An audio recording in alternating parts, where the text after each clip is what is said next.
Excellencies, my leaders, and my people,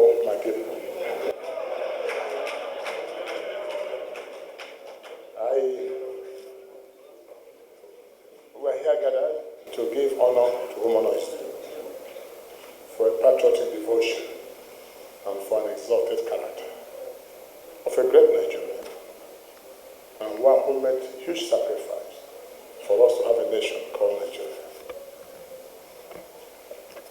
Mr. Chairman, and to all those of you who were able to put this together, God bless you for thinking it right to honor one of our own. I'll just make some requests, given what Chief Emmanuel said. First, to my brother, Minister of Aviation, please, the man being honored today was the first Minister of Aviation. It should really be appropriate to take that building of Minister of Aviation and change it today to Amechi building. And to you, the Anambrarians, it should be really proper that airport, the new airport, should be named after this great man. We must learn to give honor to whom honor is due. Again, he made a request. Mr. President, Ngige, representing Buhari. There's something we attach as Igbo culture, very important, when somebody makes a last request at the point of death.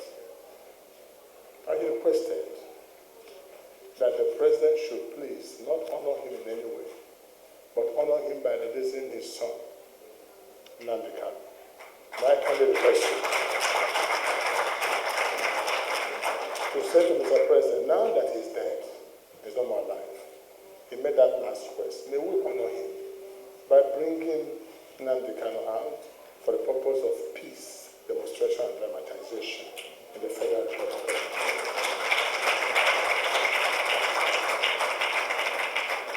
But to this great man, I don't think honoring him means saying tribute. The best tribute we can give to Amechi is the tribute of review our nation. But gentlemen, I know that for every sunrise there must be a sunset, and for every journey that has a beginning must have an end. In other words, his end has come. But he's not dead. He's simply transited.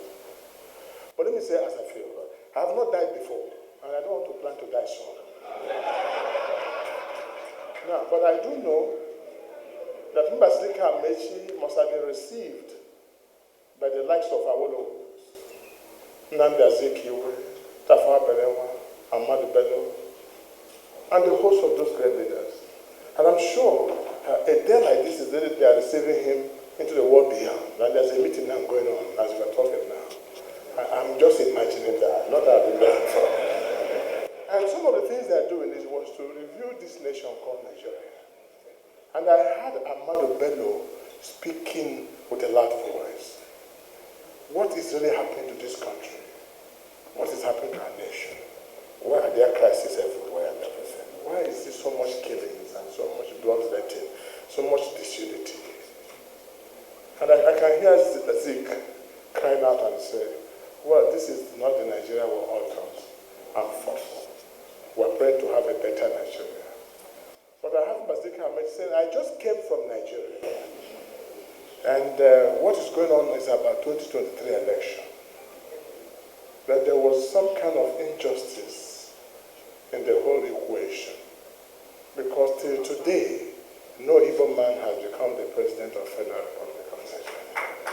And just to brother, so to honor a man like this today, I think we should say to Nigerians, for the sake of those great men and women who came from the Igbo land, let us look at the Igbos.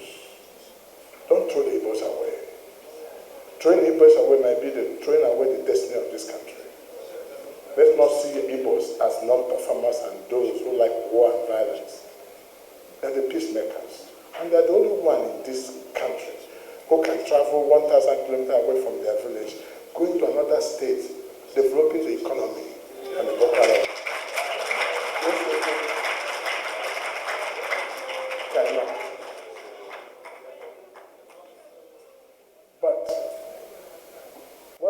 Nigeria to be fair to the Igbo should also be fair to themselves.